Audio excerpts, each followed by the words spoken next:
Hello, Sage Creek. I'm Nick Cepek, one of your sports editors for this year. This week, we have an interview with Principal Schuveiller on the CUSD Board's decision to extend virtual learning, a sports update with Jason Chase, and an update on COVID-19.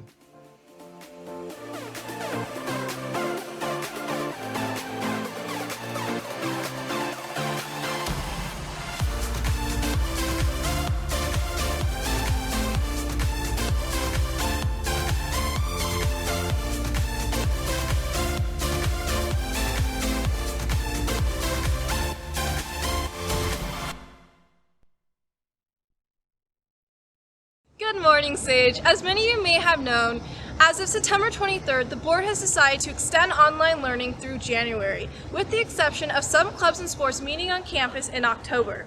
I'm going to hand it off to Mr. Shu to tell us more about what is ahead for Sage Creek.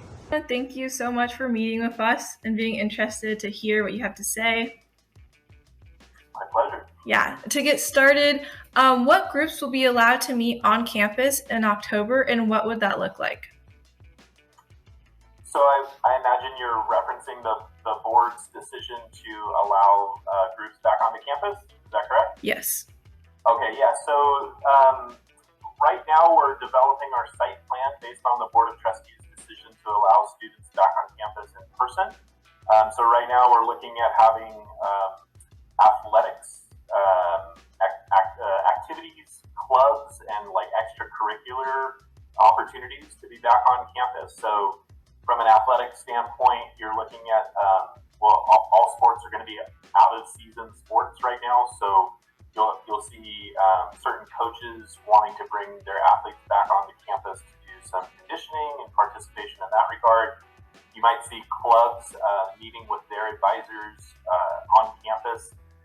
You might see activities such as like drama or theater or music coming back on campus to meet in person. And so that's what we're developing a plan for right now. We're still fleshing out some of the details in regards to what that'll look like exactly. And we're hoping to flesh that out and have it defined by early next week and be able to communicate that plan with our community. Thank you so much for watching, Bobcats. Now back to our anchor, Nick. For an update on professional sports and Sage Creek sports, we go live to Jason Chase with this week's sports update. Hello, Bobcats. I recently spoke with the athletic director, Miss Williams, about sports potentially returning as early as August 12th. Not all sports and clubs will start on that date, as some may be pushed back. Regular CIF sports won't be able to start until December, so all sports and clubs that start prior to December will be out-of-season programs sponsored by Sage Creek's foundation and will be voluntary. Once programs get started up, there will be multiple procedures such as wearing face coverings at all times and maintaining social distancing. A lot of the exercises students can expect will be conditioning based, since athletes will not be able to share equipment. Another change will be the introduction of cohorts, which is a group of a maximum of 14 students that will be advised by 1 or 2 adults. Students will permanently stay within these cohorts and work out together. This is because if someone in the cohort were to get COVID, administrators would be able to easily find out who that person interacted with and act accordingly. In the programs, competitions such as friendly games, even against other cohorts, will not be allowed.